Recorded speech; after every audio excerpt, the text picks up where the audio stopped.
There's been tremendous progress in quantifying the cost of climate change. What's interesting, so Bill Nordhaus won the Nobel Prize for his really seminal work, kind of laying out an intellectual foundation for how to think about it.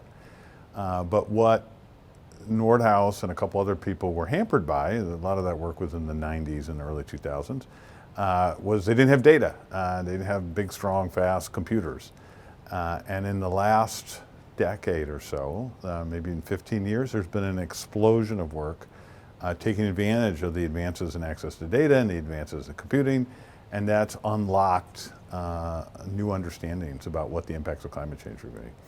I think the best way to quantify it, to make it really concrete, I think people have a hard time relating to, well, what will climate damages be at the end of the century, is through something called the social cost of carbon. That's the monetized costs associated with the release of an additional ton of CO2.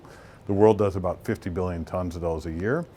And some work that I'm doing with my colleagues at the Climate Impact Lab suggests that an extra ton of emissions causes about 100, we're bequeathing our children and their children with about every time we do a ton of about $190 US of damages every time.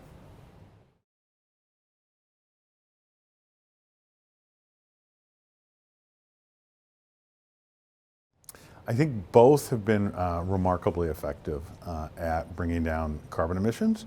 I think one thing that's interesting is that at heart, I think all of humanity has a little bit of an engineering instinct. And so people are uncomfortable with the idea of markets doing it. And they kind of want to know which energy source or which thing got strapped onto the factory, and exactly.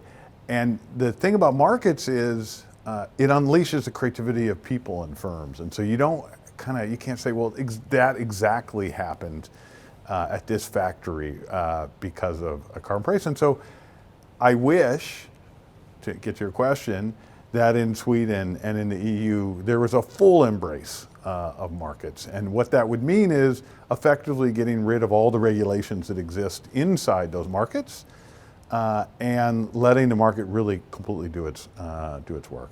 But compared to the rest of the world, just tremendous outliers in how successful those policies have been.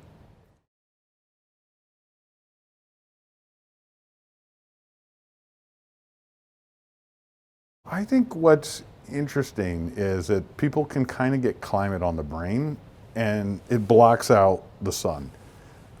And really what I think the world is facing is a global energy challenge. And that requires every society around the world to find a way to balance between three goals. How to get access to inexpensive and reliable sources of energy that facilitate economic growth, how to avoid having air pollution that causes people standard air pollution, shorter and sicker lives, and how to avoid disruptive climate change. And what your question gets at is that different countries, different societies are going to put different weights on each of those goals. And you're absolutely right. I think the developing countries and the global south, there's going to be a greater weight put on low energy prices and economic growth. What that means for the world, though, I think, is there has to be a way to bring those countries into the fight against climate change on their terms. And after all, they're going to account for 82% of global CO2 emissions through the rest of the century. And so there has to be a way to incentivize them and not just wag our finger at them.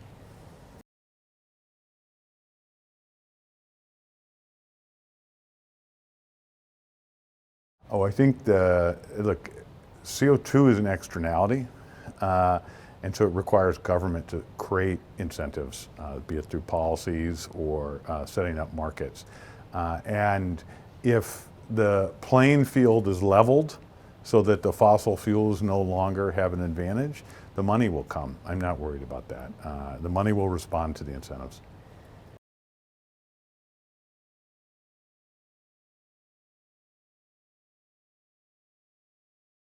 Instead of going for the triple bank shut, of like trying to have some energy efficiency policy in the hopes that it's going to reduce CO2. You have policies that target CO2, and then you measure what happens to CO2. And we have strong evidence that when you penalize CO2 emissions, people find new and creative ways to reduce their emissions.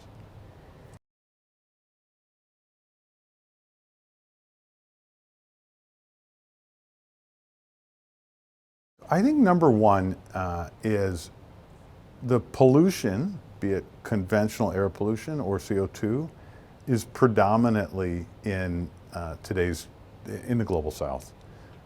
Most of the particulates emissions are there, and as I said, 82% of coming this century CO2 emissions are going to be there. And what they need, are policies that make the trade-offs more palatable. And so what I think we need there is an expansion of pollution markets. And what pollution markets or cap and trade or carbon taxes do is they allow the countries to pursue environmental goals without unduly harming economic growth. And so there's some evidence that I've been involved in producing from India that is the first time a cap and trade market was used successfully for particulates pollution in the global south or anywhere in the world. And what's really interesting is that the success of that market is causing other state governments and other countries to begin to take note and think about using pollution markets. So we need innovation on policy. And then I can't tell you what the exact innovation is that we need on the technical side, but what I know is we need to invest like crazy and explore all kinds of ideas on ways to produce energy, low carbon ways to produce energy. And right now the unit economics are such that the developing countries and the global south are going to continue to emphasize fossil fuels, and we have to flip the unit economics. And the best way to do that is really massive investment in R&D. At some point, and maybe we're there, Sweden has a very aggressive carbon price, and the EU has a high one, not as aggressive as Sweden's. One has to ask, is the extra dollar better spent on innovation that changes the unit economics so that there's low carbon energy sources that can compete with the fossil fuels globally, and so those technologies could be adopted globally, or in reducing emissions today in Sweden and the EU? And I don't know the answer, but I think we should be asking that question.